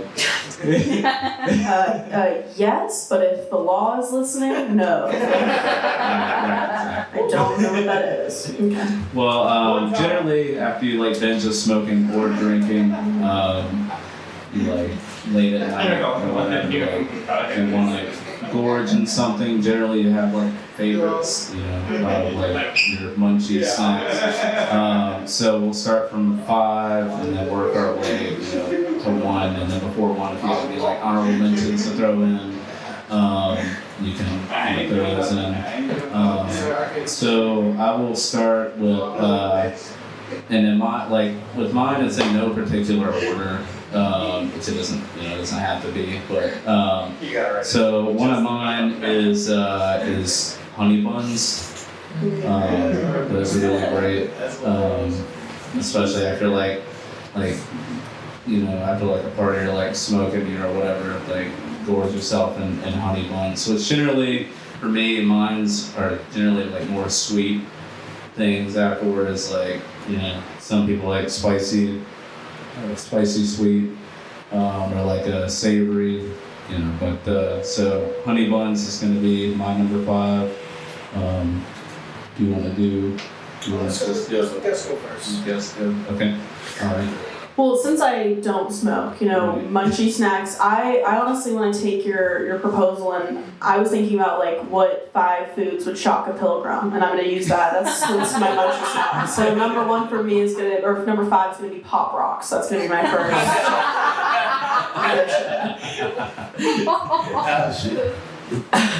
Okay. It's tough. It's tough because I'm like that vacuum cleaner from the Teletubbies. I'll just eat anything. If it is on the table and it's free, it is going in my mouth. But one time one of the first times I got high, I ate an edible, and then I went to the grocery store and I got Gushers. And I was like, oh my God, I honestly don't know if Gushers actually gush in your mouth. I've never had them before, and they look so wildly juicy and gushable in the commercials.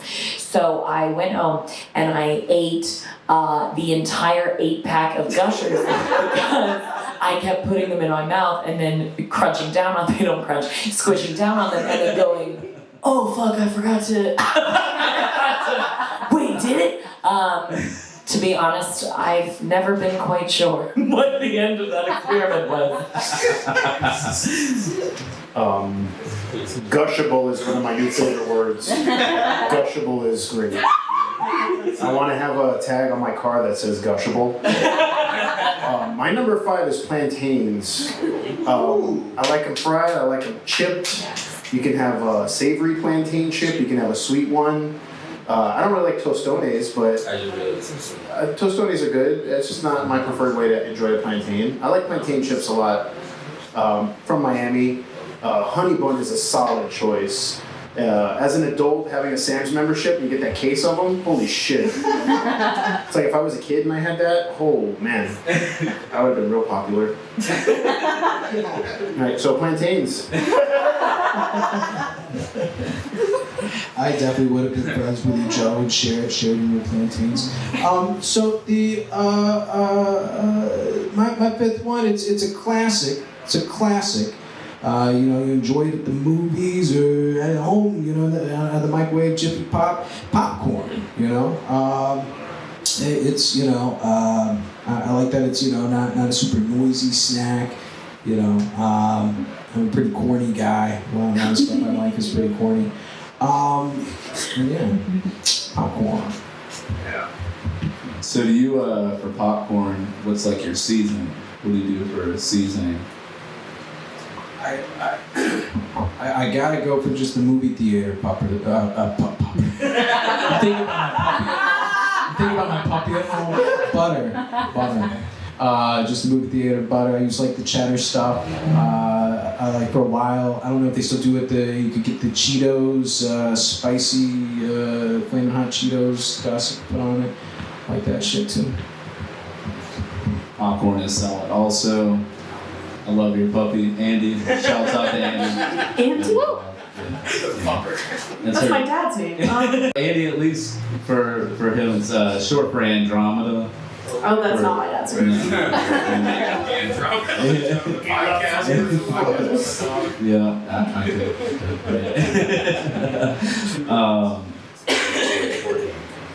So I guess we'll move on to my number 4. So it was like a recent one, and so it was a peanut butter pie, but it was like used like it was cinnamon honey that I got from the store, and like drizzled that on the pie, and so you can. It was really good. I don't know what. I love the ingredient. It's just when after you smoke, I don't know, your brain just puts the most random shit together. So that's my number 4. Okay. Well, number 1, I'm looking forward to adulthood so I can get a BJ's membership. So my number 4, I'm sticking with my Pilgrim. I hope you are upset about that. Go with a Diet Coke from McDonald's. That's my next one. Diet Coke from McDonald's.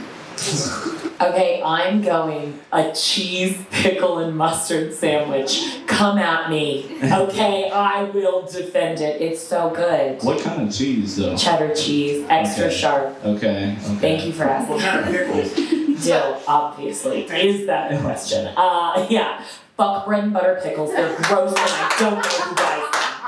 They are just in the supermarket to confuse the people who want dill pickles. So I won't put my thought on pickles out there then. I only like sweet pickles. Oh, are you a virgin, motherfucker? That's an insult. That's definitely an insult.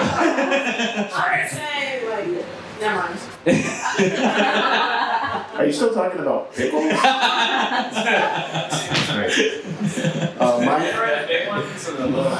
So for me, I like the slices, like pickle slices. I want a pickle so big I can't even fit it in my mouth. If you know what I'm saying. My number 4 is dried mango. I mangoes. Hell yeah. Hot mangoes. Sweetened. Yeah, you can get them with the chili, like the tahini on them. Yeah, Mexicans know how to make dried fruit. Woo! There you go. Yeah.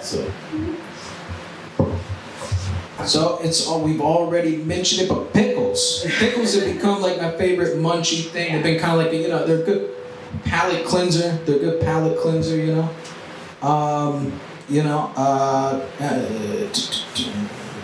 Try it with mustard and cheese in a sandwich. I'm gonna try it. I'm actually gonna try that, Kenny. Thank you.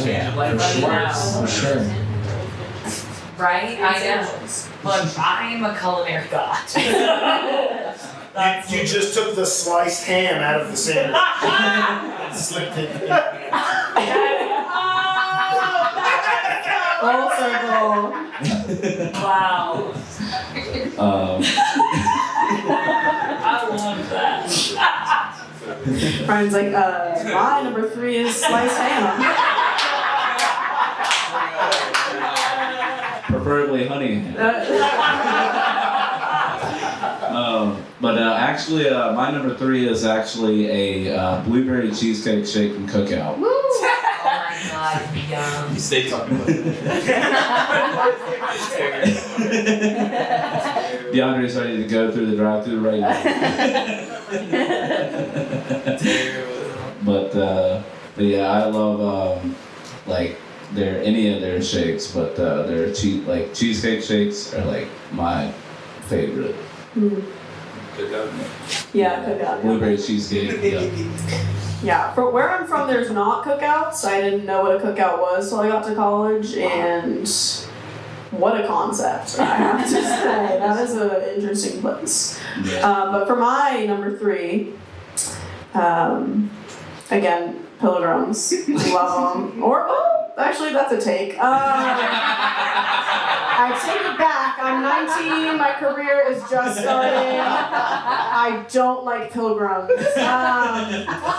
I'm gonna go with Takis. That's my next one. Oh, yes. Okay. Just a regular. Smart to go with a corn product after.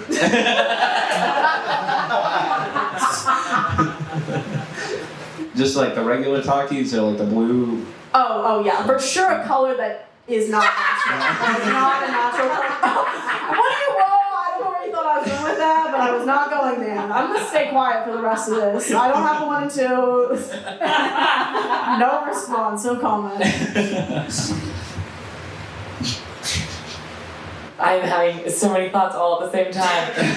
The first one is let her tell jokes and stop making it about dicks. And the second one is one time I was at theater school in the woods, and we had an assignment, right? We were very serious about it, and me and my friend stayed up all night, and we were like, what's gonna keep us up? Talkies. There's no way to fall asleep when all of your senses are activated. And then we both had to stay home the next day because we were so violently shitting ourselves. And it put a very sour taste on Talkies for me. Okay, so that'll be my next one is not Talkies. I'm sorry, Sage. There was nothing inappropriate about that. I just thought it was funny because they are such an unnatural color.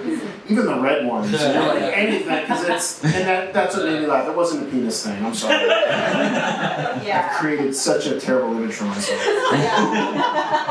My number 3 is cock. It's brownies. I love brownies. They're very versatile, chewy, fudgy, crispy around the edge. It kind of hits all the notes. I'm a big chocolate guy. And yeah, I made brownies for a reason. I love them. One thing that often happens on the Rye 5 is somebody steals somebody else's, and that's actually on my list. Boom! You now, Control plan of it. Owned on his own show. you now have to enter the weed casino now and risk. I like the notion that you can't have the same snack. Like now you can never eat brownies. Shit. move on. So, chips and dip, man. Nothing beats a classic chips and dip. It's actually two different spots. I love them so much. It's two different spots. There's, tortillas and salsa. Oh, well, dipping. So, and I like medium. And something's happening to me, guys. Something's happening to me where, like, cilantro is just, like, starting to taste like dish soap. Out of nowhere, and it's getting worse and worse. It's like crazy, man. Like, I just like that stuff. Well, you're a big boy now, Corey. No matter how much I try to run away from you, right? You said as is the vaccines. Yeah, see, this Don't get us kicked off. Hey, this is what you know we're in Southern Virginia. Someone just brought up the next See it happen around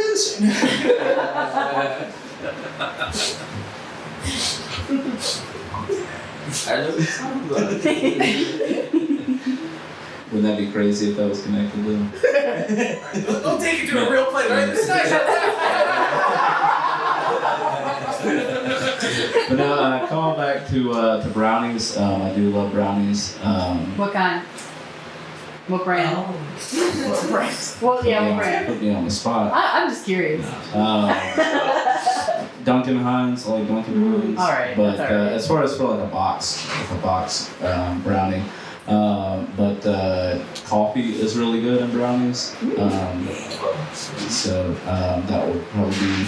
That's actually the one I'll go with is coffee brownies. We had to make it in culinary class. Culinary class in high school for like the bake sale. There was a bake sale. We did coffee and cream brownies. Those were really good. Yeah, I'm gonna say, going off that, my next one's gonna be a lavender oat milk latte from some lesbian-owned coffee shop. I thought of that because this morning my friend, he was like, "Oh, I hate liberals," and I was like, "Well, okay. Look who you're with. Let's evaluate our friends first." And then we went to Starbucks and he got oat milk in his latte, and I was like, "You just ruined everything you said."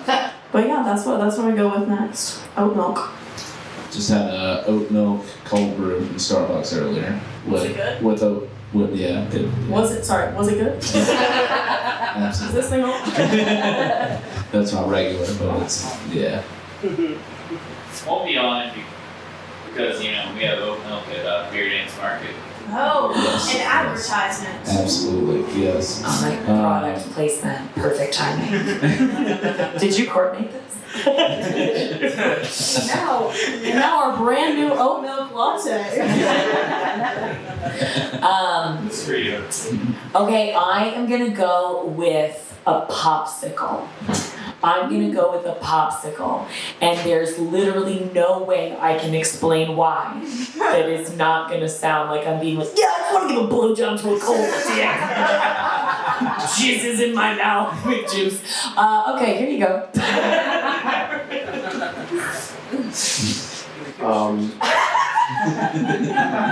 I like to get stoned and get the Johnson & Johnson vaccine. I'm just kidding. My number 2 is Reese's Cups. I love Reese's peanut butter cups. It's like my favorite candy. They're really good. There's no wrong way to eat them unless you shove it up your ass. Because then you can't taste the peanut butter till the next day.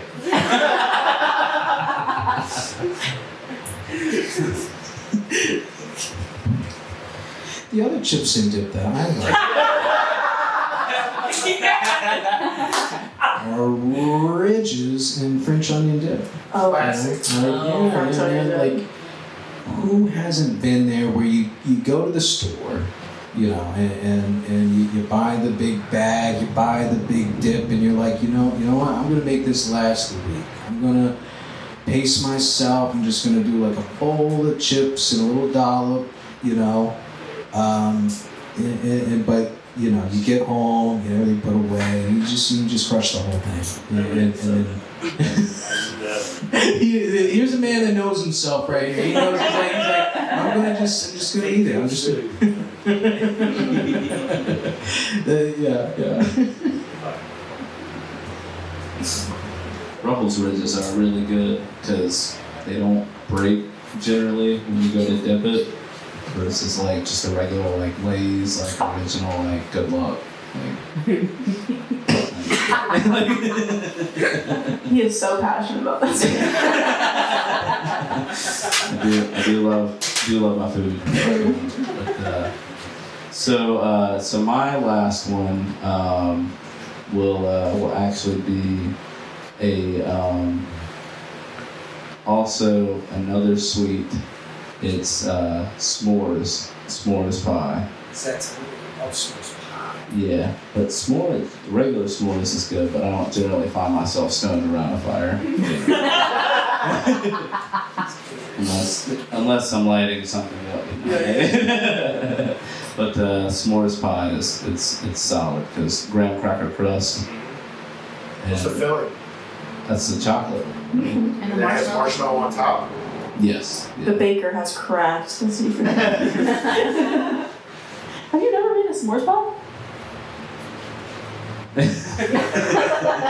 No. No. I mean, I made a baked Alaska. I made plenty of s'mores. I made plenty of chocolate cream pies with whipped cream on top, but I never put marshmallow and like toasted it on top. That sounds really good. It's really So, you got a pilgrim. Oh, yes, I do. I do another one. For my last one, at Virginia Tech on campus, we have this like fast food place open till 2 a.m. and the university can say all they want. They're marketing to drunk college students. And they have like a buffalo chicken dip wrap. And I think that, number one, I don't know where they get it from. Probably, it's like grade D meat at best. But I think that would kill a pilgrim, actually. Just eradicate them. Which I'm for. Yes. Shit, for like 16.25. Oh my god, I just had one, but it's gone now. Fuck. You go first. That's not how this works. I hope I'm not stealing yours, Kenny. My number one is pussy. No, I'm just kidding. It's Reese's Cup brownies. I combined my number 3 and my number 2 into the ultimate stoner snack for me. When you put peanut butter in a brownie, it becomes something infinitely more special. But no, I'm going to change my number 1 to a Reese's Peanut Butter Cup brownie made into an ice cream sandwich. Yeah, I'm going to stick with that. Yeah. Is your number 1 pussy?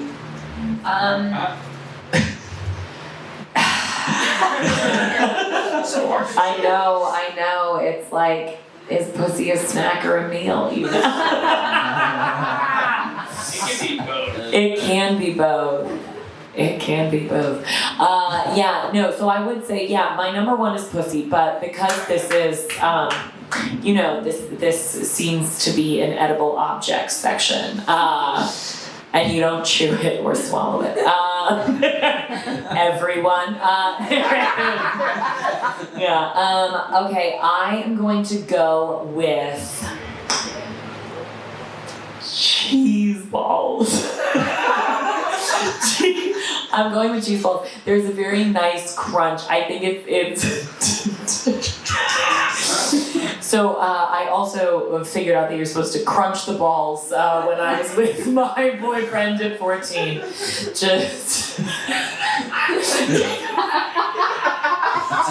She was doing this. Cheese balls are really good. I mean, cheese balls, it's like cream cheese and other cheese, and then they like roll it in nuts or crackers. They put Worcestershire sauce in it. I think she's talking about the cheese dust. Like you're talking cheese about like balls, puffed cheese puff balls? No, I am talking about the 7-Eleven trash version. Yes, I'm talking about you. But what the fuck are you talking about? Please give me one. You never heard of like cheese balls or like a cheese log? No. It's like used in the holidays. It's like a dip made into a ball, rolled in a topping. That's what you said they're crunchy. I'm like, oh yeah, because there's like almonds and shit on the outside. And then you like eat it with crackers, and it's like some people do cranberries too. Yeah, there's all kinds of shit. All I I've learned from the South is you guys find new ways to give yourselves heart attacks, like so early on. You look like you're pondering a thought. I'm literally always pondering. I'm sorry, what are we talking about? Cheese balls. So I like to fool myself into thinking I'm healthy sometimes. So my number one here, even though it's probably not my number one favorite, is broccoli and hummus. Like red pepper, you know, red pepper hummus, you know. You dip the broccoli in the hummus? Yeah. Like there's veggie trays, you know, where it's like the broccoli and the carrots. I usually ignore the carrots. Even though I like carrots, you know, just go after the broccoli. Joe, what else would you do with the hummus? I'm sorry, white people aren't familiar with pita. And, possibly like falafel, you know, cultural things. Not just like, hey, we're white, we're gonna stick a piece of raw broccoli in this. Just pretend it's ranch, even though it's Middle Eastern. We're just gonna make ourselves comfortable. Get a piece of cheese and stick it in there. I just thought, like, because you said broccoli and hummus, like, maybe he would eat the broccoli and just, like, shovel the hummus. I don't know, there was a talk of pita. I wasn't just pretending it didn't exist. I accept pita also. Please. That's great. All right. Well, do y'all have any other snacks or anything? Was that any honorable mentions or anything? Honorable mentions, grilled cheese. I can't stop staring at that grilled. Like, I don't know if that would be different if there wasn't a grilled cheese on the table, but like, I'm gonna go for grilled cheese. It is great. It's great. And similar but different, my honorable mention is French toast. Sweet version of grilled cheese without the cheese. Or it's not like grilled cheese at all, it's just bread. Different way of making bread. You put cream cheese. Yeah, you can't stuff it. Cream cheese. Yeah. Oh, yeah. That's good. Yeah. We got, all right. I guess that'll wrap up the Rye 5 part of the podcast. Guess I'll hand it back over to Cora here. Folks, it sounds like we could have gone on and on all night about the snacks. But, you know, I know we're all trying to get to our own snacks. So, did that sound I got a then I meant it. I meant it that way. We've all got our Jordan B said it sounds like it's tender. I would love that. I'll take some tender money. We thank you all for sticking it out with us this long, and we hope to do this again soon, whether here or somewhere else in town. If you like this, please subscribe to our platforms and tell your friends. Snide Studios everywhere, Corey the Curator, Rye the Rye, or Rhino Snide. Please plug your handles. Hi, I'm Joe Bridges, and I'm at Joe's Not Joking. Yeah. I am.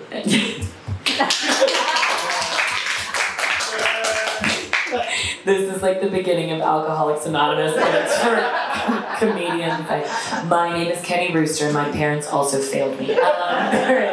I'm Kenny Rooster Comedy on TikTok and Instagram. I never understood Twitter even before it was contentious. I also don't understand Twitter at all. I'm Sage DeLong. You can find me on Instagram at SageDComedy. Hell yeah. Great job, folks. Again, thanks to everybody for showing up. We're gonna, so this is kind of the soft close. You know, I know people have been hanging on for a minute, but if you want to stick around for more laughs, we're about to watch Reefer Madness and the classic propaganda flick, just about an hour 10. And, you know, we're going to be riffing on it and stuff. This mic can be passed around, not just here. We can pass it around, you know, and just see what happens. You know? It's going to be fun. So let me just fix a couple things, and we'll be right back. Whoa. Hey. Right, man.